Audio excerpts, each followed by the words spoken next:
The mansion is silent now. No light leans down through leaded glass windows, and shadows move like dark wings over old stone columns and weathered brick. Thin chimneys, cold as forgotten fires, rise above the rooftops. There is no one home. Within, there is only more silence and suspended time and abandoned elegance. There is no sound. Whoever lived here has long gone away, distant wanderers, now in worlds we cannot know. But there are moments when time seems to retreat, when the seasons fall away, when we feel the presence of those whose lives this house embraced. We sense that they are close by. We hear the echo of their voices, their laughter, their footfall, their heartbeat. There is no one home in the old mansion now. Or is there someone here? This is the story of the people who built and dwelled in this old house. Lives in many ways larger than life. Legendary lives. Lives that shaped an era and a city. Here, then, are the lives that linger still in the echoes and shadows of Thistle Hill.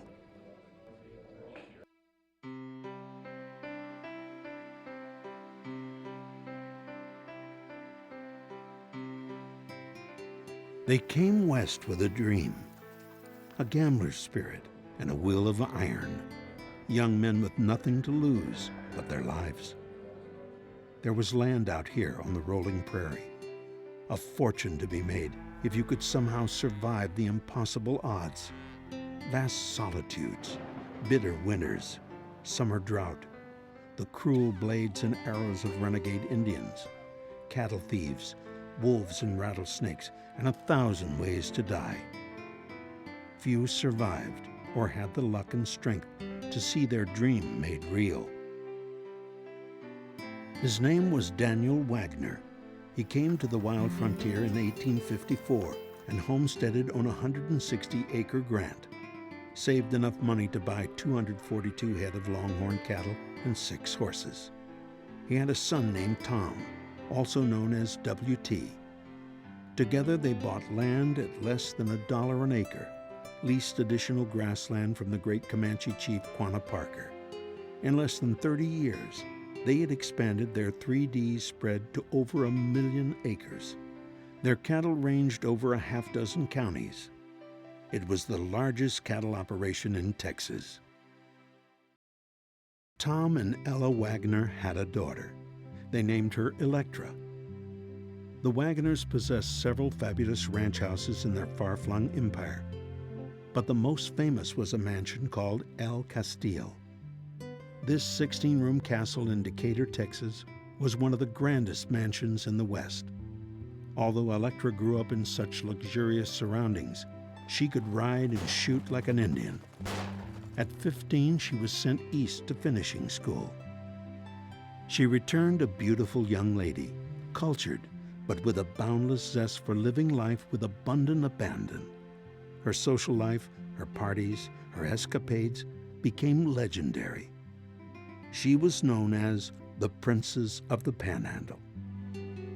18-year-old Electra fell in love with a Dallas lumberman.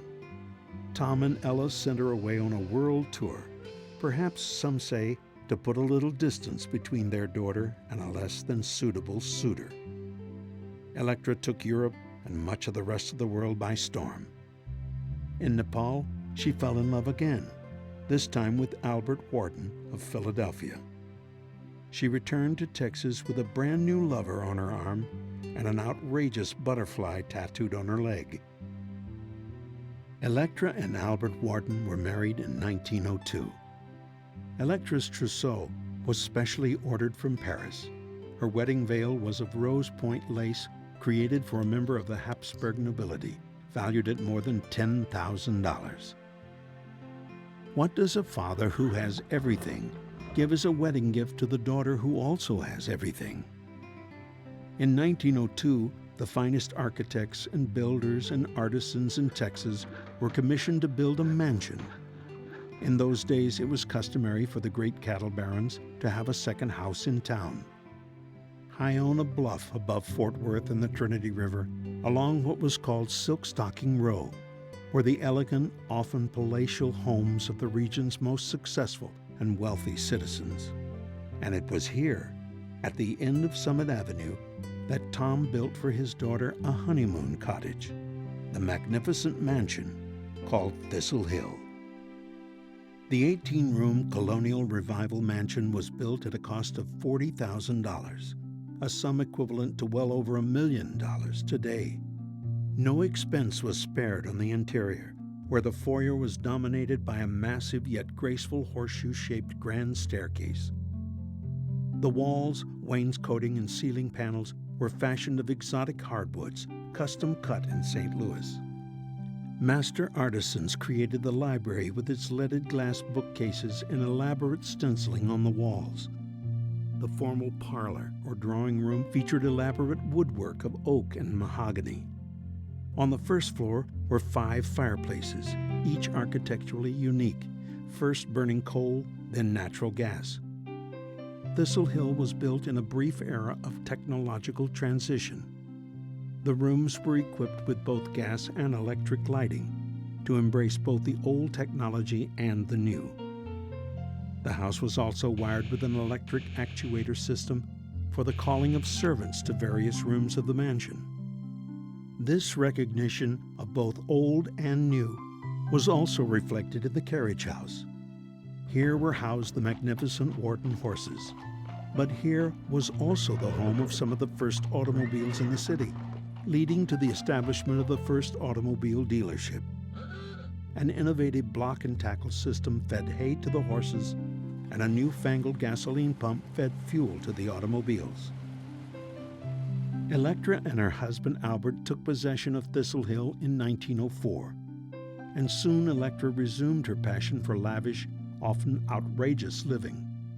For years, the house was alive with glamorous entertainment and a spirit of almost constant celebration.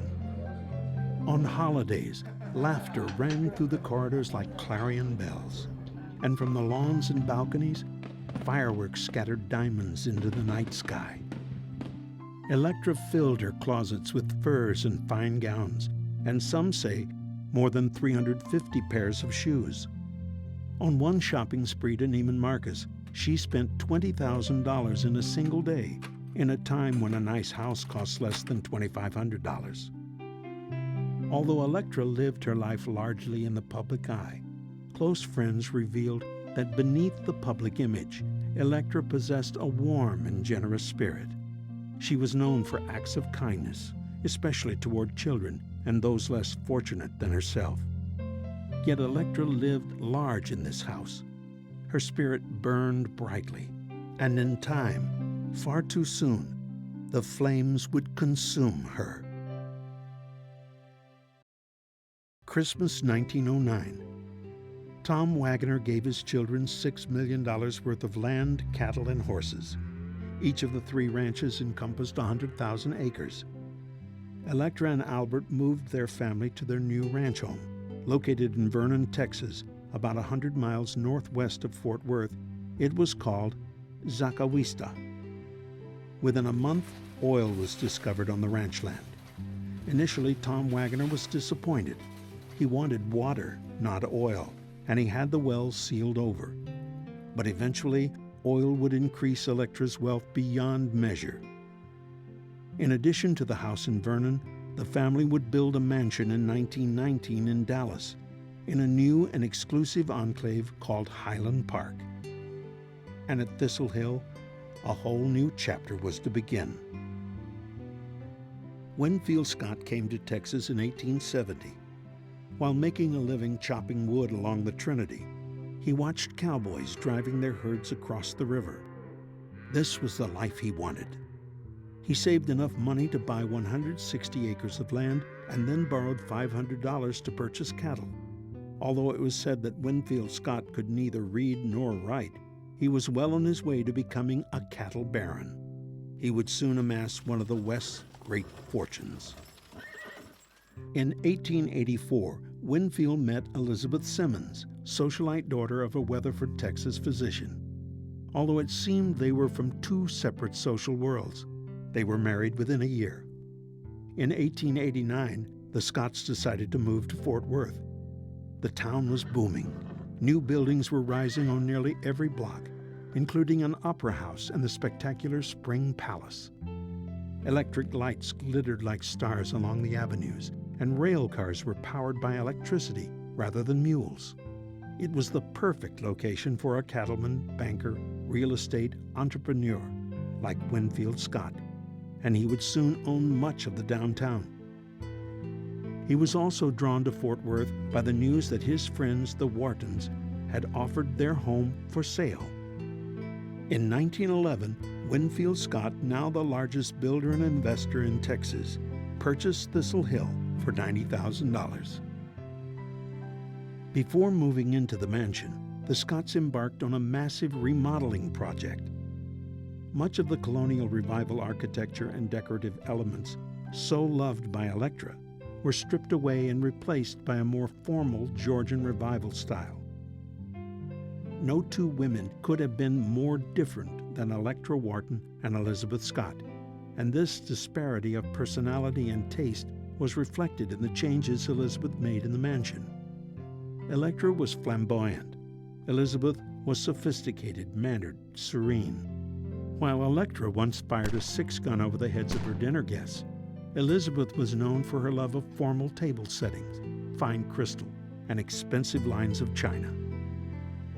In addition to an almost complete transformation of the mansion's interior, the Scotts made dramatic changes to the exterior and the grounds. The wood shingle roof was replaced with green terracotta tile.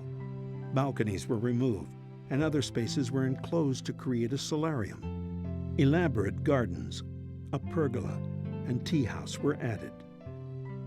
The remodeling dragged on for 9 months, and then sadly, just before they were to move into the mansion, Winfield Scott died. Elizabeth moved into the great labyrinth of rooms where she would live alone for the next 27 years. She lived quietly at Thistle Hill. Occasionally, she entertained close friends, hosted luncheons, worked in her beloved garden. Together with the other women of Silk Stocking Row, Elizabeth led the effort to bring art and culture to the city.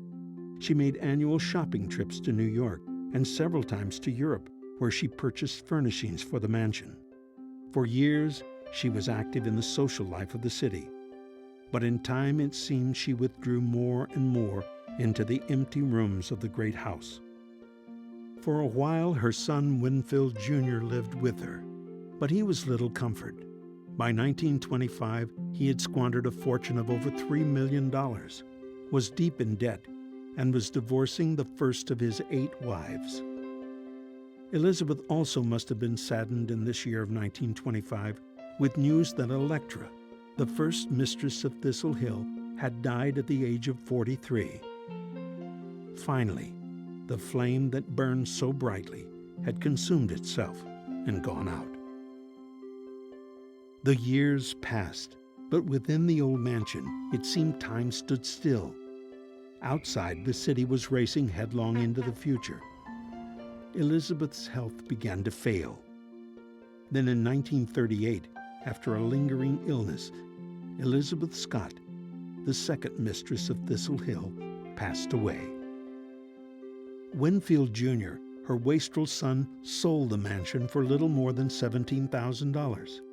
In years to come, he would sell off the remainder of the Scott properties, be charged with drug smuggling, serve time in Leavenworth Penitentiary, then die in debt and disgrace. For 2 years, the mansion stood empty. Then in 1940, Thistle Hill was purchased by the Girls Service League and made into a dormitory for the young women from out of town who had come to the city to work in defense plants. After the war, the mansion was used for various Girls Service League functions. Eventually, in 1968, the mansion was put up for sale. For 7 years, the grand old mansion was occupied only by pigeons and memories. Its interior had suffered during its years as a dormitory. Many of its most elegant features had been painted over or removed. Its gardens, long since neglected and overgrown. The rooms dusty and frosted with cobwebs. The once exclusive neighborhood had been zoned commercial, and many of the silk-stocking mansions became victims of the wrecking ball. It seemed only a matter of time before the wrecking crews would come to Thistle Hill. Then, in 1975, an alliance of preservationists, business and civic leaders, and interested citizens organized a Save the Scott Home campaign. And just when it seemed the mansion was doomed, enough funds were raised to purchase the house and begin restoration. Over the next several years, much of Thistle Hill was restored to its former glory. The grand old mansion was given new life in the old neighborhood that is now home to most of the city's hospitals. And we wonder about old houses and the power they have to tell a very human story. A story of a time when giants walked the prairie, and great fortunes could be carved from the wilderness, and cities could be built where none had been before. But mostly, here it is the story of two families, the Wagoners and the Scotts, and especially two women, Electra and Elizabeth, two extraordinary women who lived and loved and dreamed within these walls for nearly half a century. It is morning now. The sun is rising on the old mansion. It seems that no one is home. Or is there someone here?